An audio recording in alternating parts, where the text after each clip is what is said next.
Hello, everybody, and welcome back to the Max Hamilton Road to the Show series, episode 161. It is off-season time. We do not have another start for the rest of the year, and we're out of the playoff race, so that's it for us. Let's go ahead and sim the rest of the season, and then we will get... Actually, we can go ahead and get into Max's stats right after we sim, I'd say. Got a bullpen day. Could do some two-seam velocity work and get that a little higher just to end it off. No need for fielding. Circle break. I'm good. I think I'm going to go the velocity route. Got to keep working on the fastball. It's up to 78. And then sim through this. We ended up losing all of this, except for one game. And the important thing is that we didn't make the playoffs. The Rays and the Yankees will be in a playoff for the last playoff spot. Wow. Okay then. The Twins secured theirs a while ago. The Astros won their division. The Athletics and the Angels, the other two AL West teams, will be the wild card teams. The Mets win the National League East. The Reds win the Central, and the Giants win the West, beating the Dodgers. Dodgers will go on to face the Brewers for a wild card spot, but that's where we wrap up the regular season. Before we get into anything else, it is time to go through all of Max's stuff. We're going to make this relatively quick. But here are his gains throughout the year. A +5 on hits per nine. It's almost to 99. K per nine went up 11 this year. And the reason for that is just the amount of strikeouts we got. Good grief. It was so many. Walks per nine up to 76. Home runs per nine, 72. The clutch stayed at 84 all year. I don't think we're really going to get that up much higher. Unless we, choose to upgrade clutch in the bullpen. Control went up 1. Yeah, it's not going to go up for a little bit. Velocity went up 6, which is awesome to see. We want to throw harder, obviously. The break went up 5. Yeah, a lot of our break is filthy. The hitting doesn't really matter. We're an AL pitcher right now. We started 32 games on the season, 1 less than last year. We won 23 compared to last year's 19. 6 losses compared to last year's 4. I don't consider this a big deal. We got screwed on a lot more games this year. No saves, no holds, nothing like that. Through nearly 9 more innings than we did last year, giving up a significant less amount of hits this year. Same with the runs.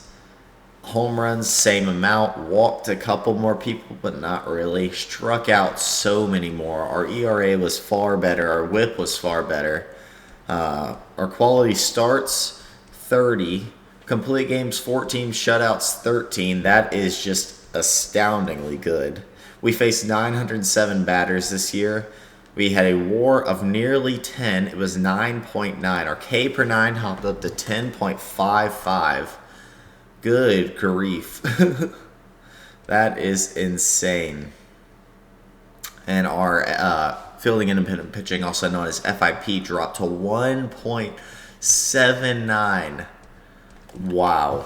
We are on a contract year, so we'll sign that 3-year deal of arbitration this year.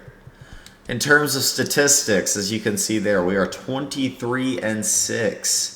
With a 1.42 ERA and 298 strikeouts with 254.1 innings pitched. We already talked about that.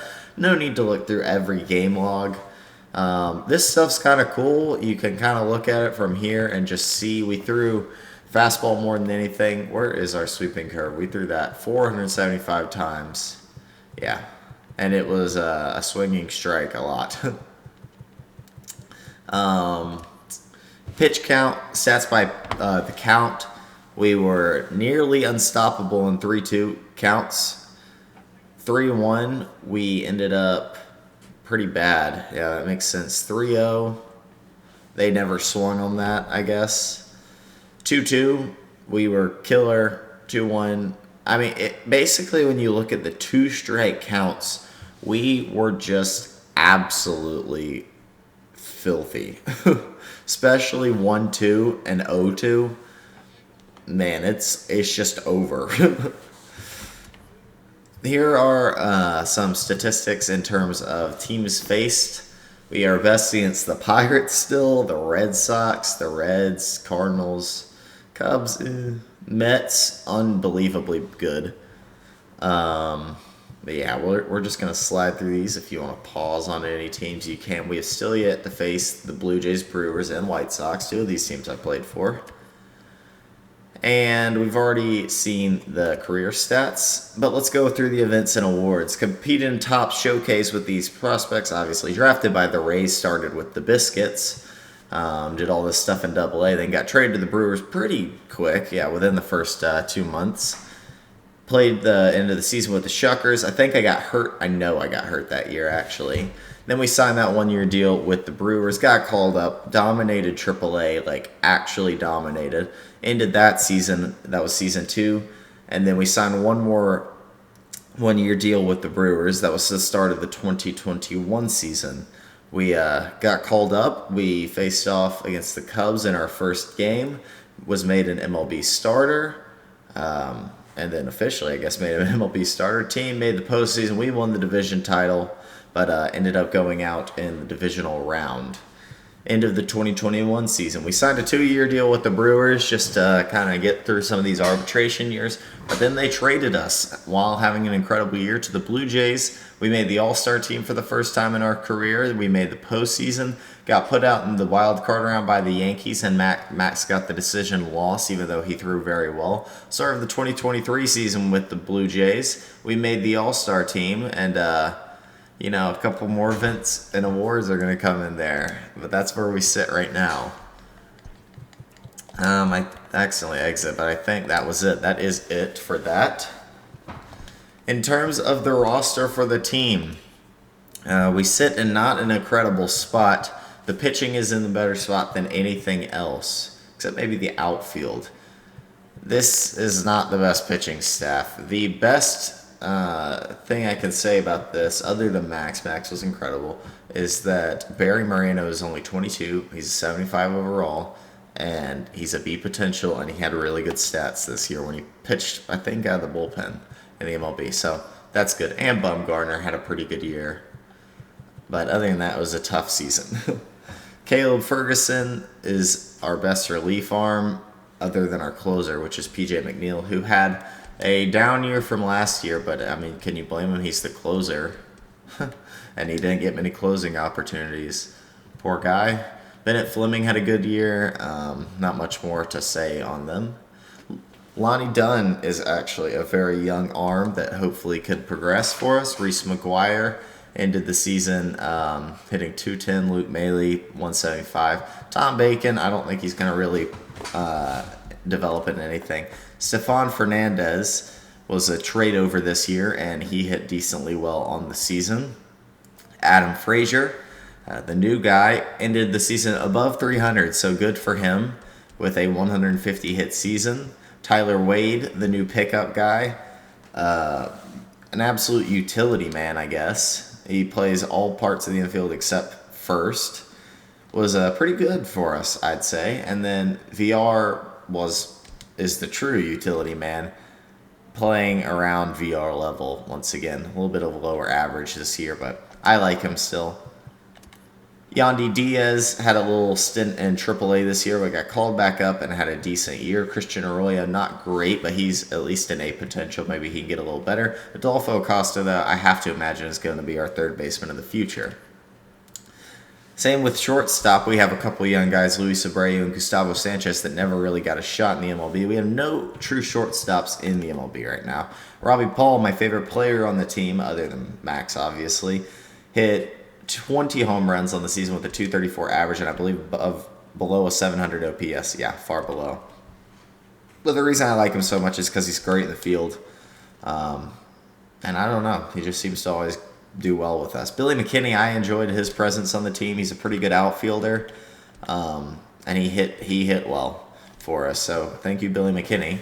Lewis Brinson, I did not mind his presence on the field. He was a pretty good fielder every time for us. He had 725 OPS. Not bad, even though there's center fielders there. Randall Grichuk is probably considered our best hitter. I don't know. Probably. 27 homers, 80 RBIs, 264 average with an 806 OPS. Worse than last year by a substantial margin, but still not a bad year by any means. He is 31. We have to remember that. And on to my other favorite player on the team, my boy Don Hoskins. He's 23, 75 overall, B potential. Hit 290, 12 homers at 50 RBIs, hit leadoff a lot of the year, 766 OPS in his first full season. He's a contender for Rookie of the Year. He will not win that, but that is Don Hoskins, ladies and gentlemen. We went through the standings and everything.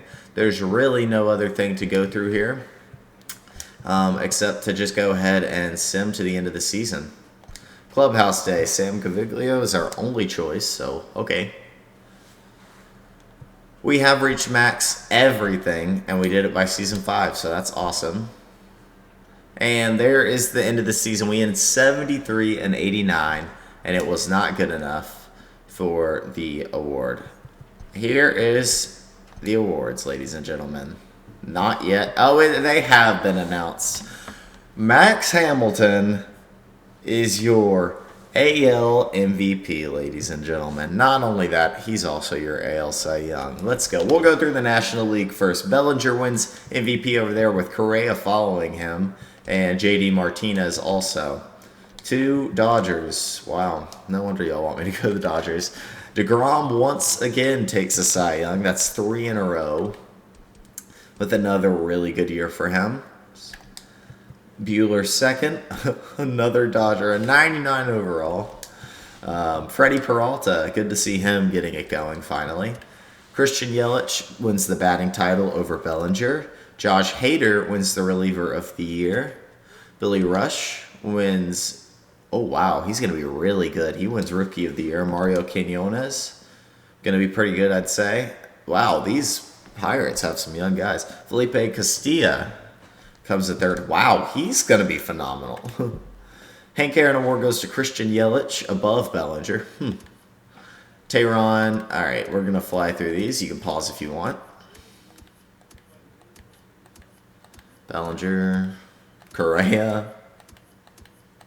And there you go. Let's go on to the American League, where a pitcher wins the MVP, and it is Max Hamilton. His first MVP of his career, probably more to come out. Just edging Giancarlo Stanton and Miguel Sano, not just. We beat him pretty bad, I'm pretty sure. In terms of Cy Young, we beat 2 Astros for it, but we beat them by a pretty substantial margin. Batting title goes to Benintendi. He did end up holding on against Alex Bregman, who I'm surprised wasn't in the MVP running. He won it last year. And Jose Altuve, who is aging but still a 99 overall. Hildenberger wins the Reliever of the Year award. Willie Guevara will end up winning Rookie of the Year, with Don Hoskins coming in third. Matthew Mays coming in second. Willie Guevara, by the way, is a C potential, 82 overall, 25-year-old. Hoskins is B potential, 23. I'd probably rather have Hoskins. Hank Aaron Award goes to Bregg. Shohei Ohtani gets the Gold Glove. We can fly through these. We did not win a Gold Glove. Robbie Paul got... Oh, man. He lost it to Ozuna. Why? It's kind of dumb. He's better in every stat. You know, it's whatever. Jeanette, okay. Nothing really here too exciting. But that is it. We won ourselves 2 awards, baby. Let's go. And I think we're good to go and sim the postseason. The Astros have defeated the Reds in the World Series. Wow, let's advance to the offseason. I need to look at the World Series MVP now. Here you go. Postseason MVP goes to Max Muncy for the NL. He hit awfully well, so good for him. Tyler White wins the postseason MVP for the Astros. Cheaters. Jose Altuve. They also have Jorge Soler, who is a pretty good hitter.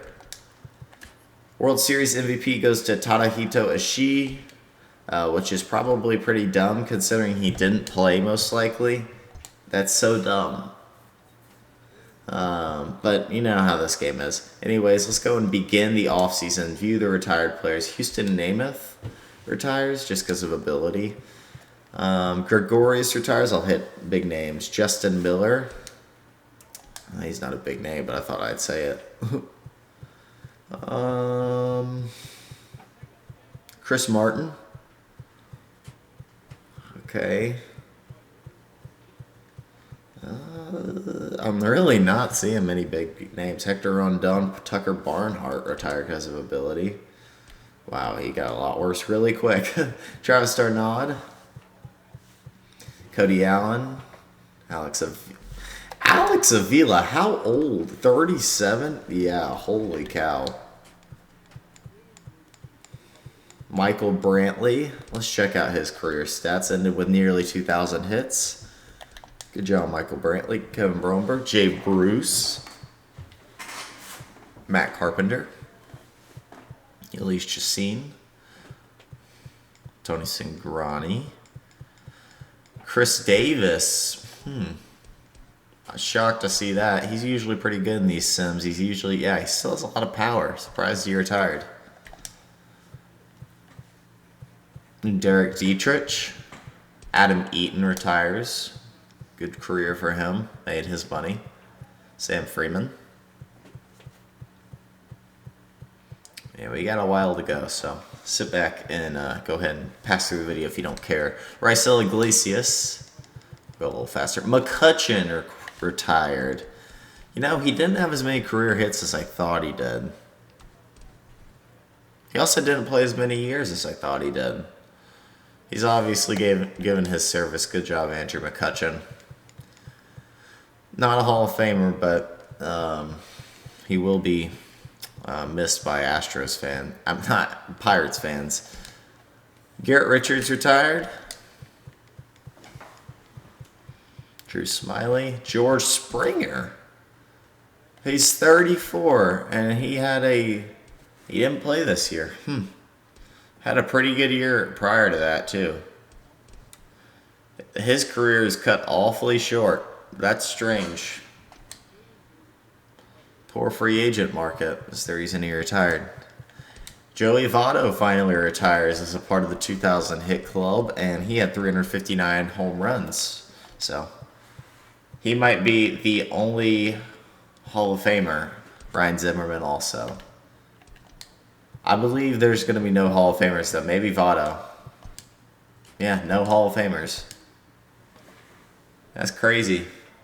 Well, the clubhouse is empty, and but basically I can't do anything here. I will check for y'all. Once again, as you can see, I can't do anything in terms of contract. Not a single thing. And we are just going to go sim through this state and talk to our manager. Always bothering me, this guy. The player is offered advice on contract matters. Yeah, give me some advice. Hitting arbitration for the first time. You don't have to accept any offer they make, or even get them to accept the counter offer right away. Start high if you want. I don't want to be greedy. What happens if we don't accept each other's offers? Just saying. The more a player can be educated on the intricacies of the negotiating process, the more prepared he'll be when the time comes to make decisions. Again, only accept one if you like it. If there's no deal by mid-February, then an independent arbitrator will decide which number is more fair. And that will be next year's salary. Right, my main advice, you don't have to accept the I got. Well, that's how arbitration goes, guys. I don't have any choice to go anywhere that I want. The issue is readdressed.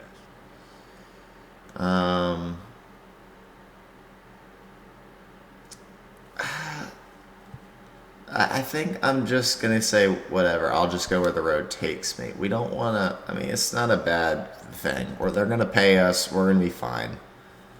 Here's the contract they offer us. Oh, 6 years. They actually offered us. Well, first and foremost, I'm only looking 3. And like $70 million. Actually, let's go $62 million. 3 years, $62 million. And actually, we'll go 4 with a player option. They want... okay.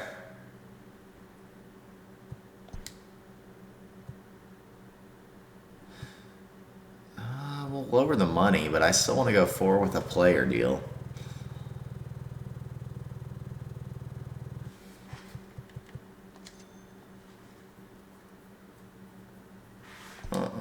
No. 4 years player deal. I'll go lower on money. $77 million. No.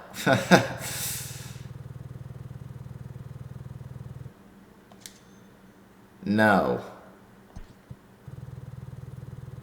4 years with a player deal at $73 million. No. All right, we're testing arbitration. I guess that's just how it is. Sim off season.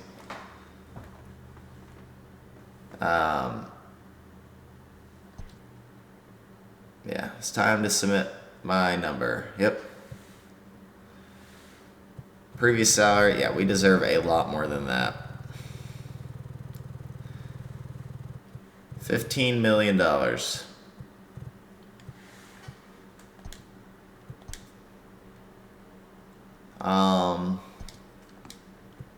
We can view contract offers. They're still offering us that 6-year deal. I don't want to take that. You won your arbitration case. Your salary for the 2024 season will be $15 million. Let's go. Like I said, I'm not doing spring training, but I do want to check my contract. It's going to be just 2024, so that's fine. Don't want to get into any long-term agreement. We're not doing spring training. We can go ahead and simulate that. Spring training. The player receives an update from his representative. Yeah, we're not going to get Spring traded. training is about knocking off the rust and getting ready. It doesn't matter. I'm not playing it. I'm not looking. I don't like seeing this pictures this year. The All-Stars approached with an unexpected proposal. How would you feel about what? No.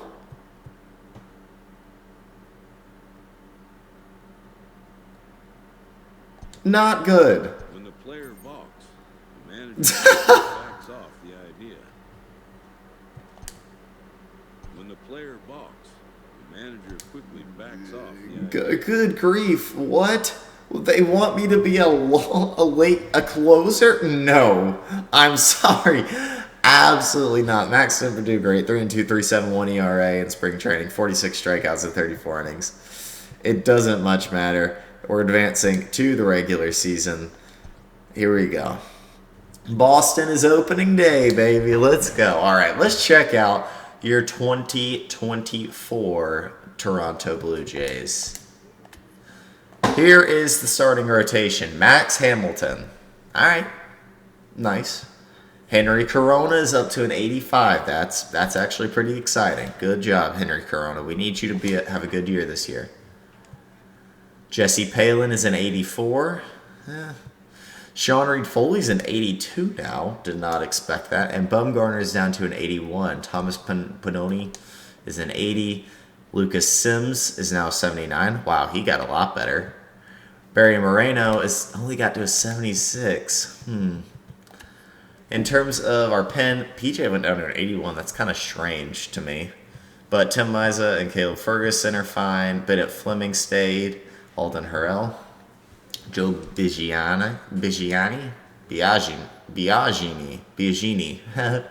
I'm going to get it. Do we have any potential starting pitcher? No. Closers, we lost Lonnie Dunn, but we picked up Jose Alvarado, who's okay. 77. How did he do last year? Pretty good. All right. Okay, then. Okay, Tom Bacon's a 65 now. Still don't have much trust in. We lost Luke Maley. John Barker will be our backup. We still have Reese McGuire, though. I'm okay with Reese. He's a good catcher. Stephen Fernandez is starting AAA. We got Greg Bird, who's a decent hitter. Tyler Wade and Adam Frazier at second base. Still, neither of them really got much better. Adolfo Costa, hey, he's an 80 overall, and he will now be our third baseman. Luis Abreu will now be our shortstop.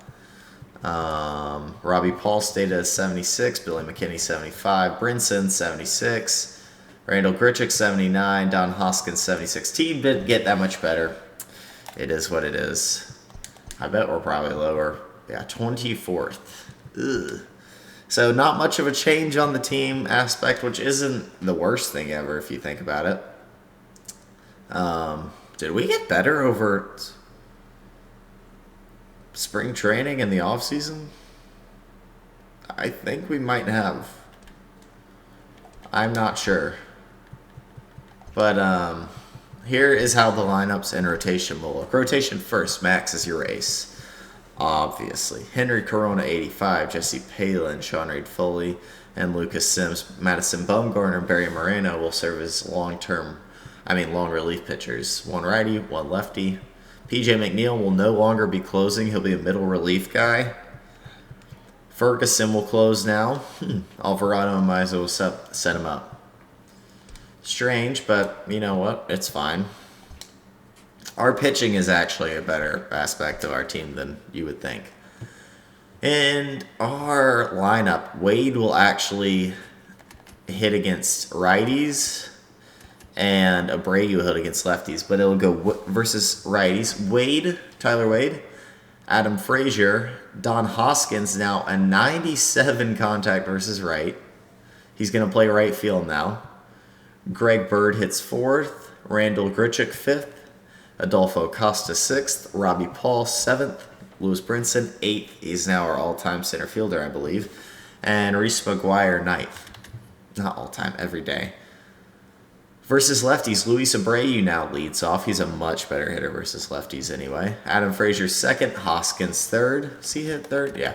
Bird 4th. Now Acosta hops up to 5th with Grichuk sitting back at 6th. John Barker takes Reese McGuire's spot. Brinson hits 8th, and then Billy McKinney 9th takes Robbie Paul's spot. Robbie hits better against righties, Billy against lefties. Makes sense. But not much change. But you know that never means much in this game. I mean, it does, but you know. We have a lot of good friendships on this team, so I'm not mad about this. Like, we're really close with most of the team. So that makes this a little easier, and it'll keep our boost pretty high. But yeah, that's it for me today. I'll see y'all on episode 162, which will be Max's opening day of 2024. I'm super excited for it. We get to face off against the Red Sox. Speaking of, we should probably check out our division rivals teams. Or let's just go by rotation and lineup instead of looking at their whole entire roster. First off, the Orioles actually have a pretty good rotation. They signed Tommy Giavacci, and he's insane. They actually have one of the best pitching staffs I've seen in a while. Frankie Fernandez is young. Jimmy Acabonis, David Hess. Wow. Jose Manzanillo is going to be really good. And, wow, I'm just saying, watch out for the Orioles. Maybe not this year, but the year after that, they are going to be really good. Their lineup still suffering, but, oh, wow, it's gotten a lot. Wyatt Baldwin's down to 83. He's obviously still fast, pretty good in the field, and hits well. He hits leadoff. Joe McMahon, how old is he? He's got potential. They signed Castellanos. DJ Stewart's an 88, and he's like the most all-around person I've ever seen. Bill Waring is an 86. Lewis Murdoch, a lot of potential. Addison Russell, Stevie Wilkerson, and Chance Sisco. This team is good. Dude, what? I want to check what number they are. Are they top 15? 21st. Well, I don't care. They're going to be really good if they can hold that team together. Next on the board is the Red Sox. George Trejo, Trevor Bauer, Aaron Nola, Daniel Norris, William Montano. Actually looks pretty similar. Trejo's up to an 86 now, though. Watanabe. All right.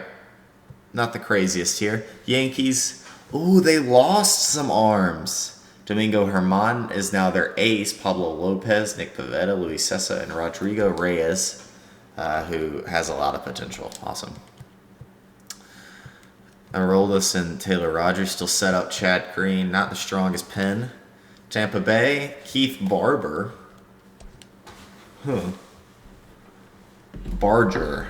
Look at that smile. Why does it have an actual smile? He's now their ace. Ryan Yarbrough, Bennett Park. Okay, young arm. Tyler Glasnow. And Willie Guevara got no better. That sucks for them. That really sucks for them. Jose Castillo, decent pen, better starters, and then there's us, obviously. Yay. Let's look at each lineup now, and then we'll look at each team as a whole. We already looked at the Orioles. Xander Bogaerts, Javier Gonzalez, Andrew Benintendi, Rafael Devers, who got better, a good bit better too.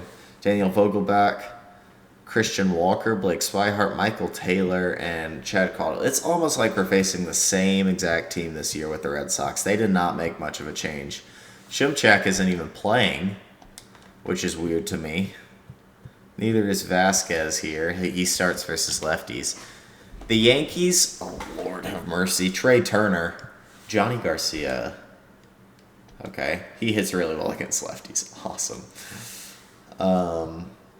Oh my goodness, Gleyber Torres is a 98. Look at, he's a very all-around gifted player.